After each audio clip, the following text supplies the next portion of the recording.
Good afternoon. It's morning still. Day's so long. We've been up here going at it so long that it's actually feels like about 2 or 3 because we came in about 3, and we're not going to give up. We're going to go through. We've got the 10 o'clock update. Uh, it's moved the modeling. You'll see it's moved even more to the east, probably another 10 or 15 miles for the projected path, and it looks like Hurricane Center. They'll go ahead and do that too eventually. Um, but what gets me is I got a notice a while ago. Let's look at this first. And so what we're looking at here, this is from Tropical Tidbits, and an awesome website. Want to thank all those guys over there and girls that take care of that. But they've really got a lot of information in one location. And if you're sitting at home, take your time and just go through it and learn a little bit. Real informative, but this is one of the shows the I guess you could say how cold and how high the clouds go. Maybe I'm not a meteorologist, but it looks cool and it shows the definition.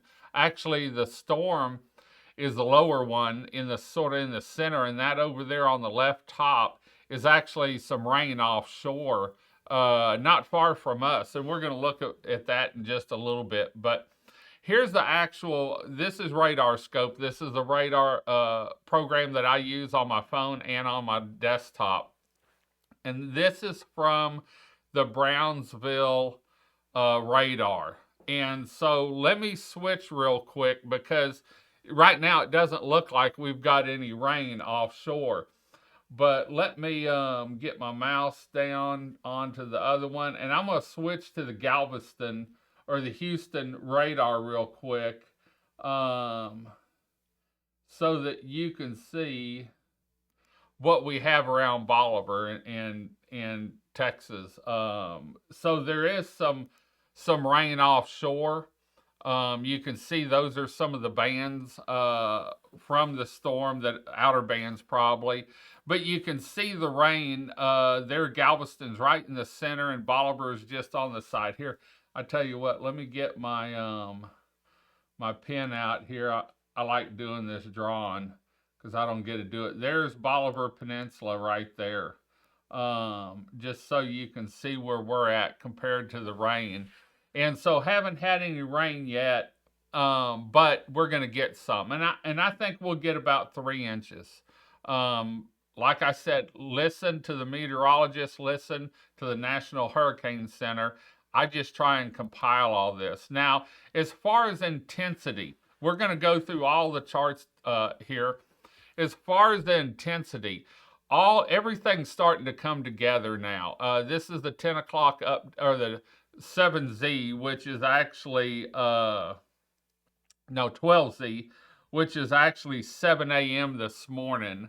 And so you can see where everything's going now. Cat 1, mid Cat 1, 75 mile an hour is what they're showing there, but a lot of the guys are talking about maybe strengthening even more. And so, I would count on 85, 90. And if it's lower than that,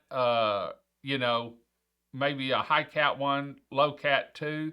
But at least it's lower. But if you're in the path, I can tell you, now's the time to take. Here's what I'm going to get to now.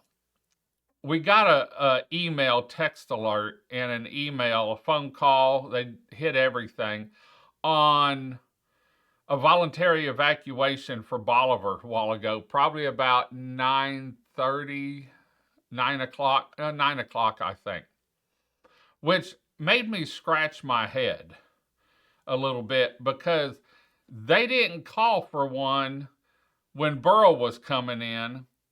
And I think for us, it was a whole lot worse. But they're calling for one now. I hadn't figured that one out. I'm not even going to try and figure it out. But here's what they're talking about surge forecast. And this is about, 1 to 3 foot, and then from Highland going east, 2 to 4 foot. I think we're going to see 1.5 to 2.5 foot. Is in my opinion. I may be wrong.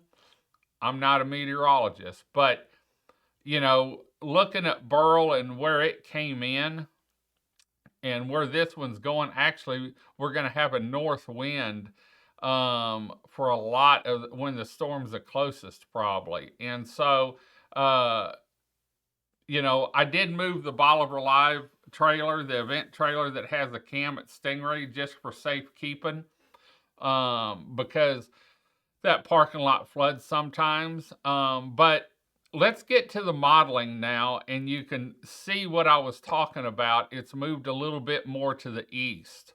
I don't have a pointer on here. I guess I need to get a pointer. It was closer to the Louisiana Texas line yesterday, and now it's moved over east a lot. In fact, it's moved again, from what I've seen. And in fact, I saw a post that Eric made, and I haven't talked to him today, that said, Crawley, Louisiana west, you won't even know it's a hurricane passing by, because the wind's not going to be that bad. I mean, we get 20, 30 mile an hour winds down here anyway. I think may see, for us being right on the coast, maybe some 35, 40 mile an hour winds with maybe 1.5 foot, maybe a 2 foot rise in the tide. But we've already got a rise in the tide because of the wind. And so, anyway, the best thing to do is your local weather meteorologist and the National Hurricane Center. That's what you need to look at. And I get a lot of these from the National Hurricane Center. In fact, this is the 10 o'clock update from the National Hurricane Center, and you can see it's moved over a little bit more. And man, before it's all over with, it could be over at the mouth of the river there, and New Orleans. And so it keeps moving east. It is in more of a northeast direction now, which is good, because it's actually going to be further away from the Texas coast going up. They still have a tropical storm watches up through us, High Island, a little bit past High Island, I think, and then it picks up a tropical storm warning, but that's in Jefferson County, if I'm not mistaken, over by Sabine Pass. And so right now we're under tropical storm watches, and anything can change. And I said yesterday, even if you have medical conditions, it might be a good idea to leave, because we may lose the Bolivar Ferry at some point for a little bit, either due to tide or wind. And so I don't think so, but we might.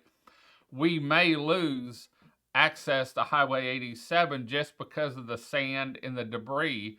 TxDOT is there in High Island. They sent me a message that said we're going to have people staged in High Island Tuesday through Wednesday at the school up there, and so they'll have people here. Energy, they responded Saturday night to me and let me know that they're already working on a plan in case they're needed down here. And so, but there you can see, what the beach looks like right now. We have a high tide in the morning, and so my plans are to get some rest this afternoon a little bit. I'll try and make it back for the 4 o'clock. Maybe it may be 5 o'clock when I do the update. And then we're going to start watching really everything until this evening. And let me pull up the National Hurricane Center again. They're showing 7 p.m. So at 7 a.m. tomorrow morning, it's going to be southeast of Bolivar Peninsula, southeast of Bolivar Peninsula. And then timing has changed a little bit, because they showed it going on about 1 a.m. in this location, and then I think about 1 p.m. Making landfall, and so that has changed a little bit. It looks like it's slowed down, and I would much rather have a hurricane landfall during the day in light than I would in the dark. And so we need to keep all our friends over in Louisiana in our thoughts and prayers today. I know they're getting ready and it's going through, a lot of marsh, and hopefully it'll die down and doesn't. A lot of these hurricanes have increased in strength right before landfall. And so I hope that doesn't happen here. In fact, I don't think it's developed as much as they thought it was going to, because of some dry air that it took in. And so, but we're going to keep you posted. We're going to let you know what's going on, where, and when here on Bolivar Peninsula. There you can see we've got some rain just offshore of Bolivar Peninsula right now. And, as the day goes on, I imagine we're going to have some rain this evening. And let's take a look at the Brownsville radar real quick, real quick, so you can see what it looks like down where the storm is. And that's the Brownsville radar there. And so you can see the storms on it and what it's pulling in from up by us, even some of those long bands coming into it. So anyway, we're going to keep you updated and let you know what's going on here on Bolivar Peninsula. We'll be here for the duration of it. If you have any questions, make comments. They did call for a voluntary evacuation here on Bolivar Peninsula. It went out probably about 9 o'clock. And so just wanted to let everyone know about that. I'm still scratching my head on why they didn't do it for Burrell, but they did it for this one. But oh well, maybe someone can explain it to me. But anyway, we're going to head on out. We'll be back at least one more time, probably 2 or 3 times before midnight tonight, letting you know what's going on down here.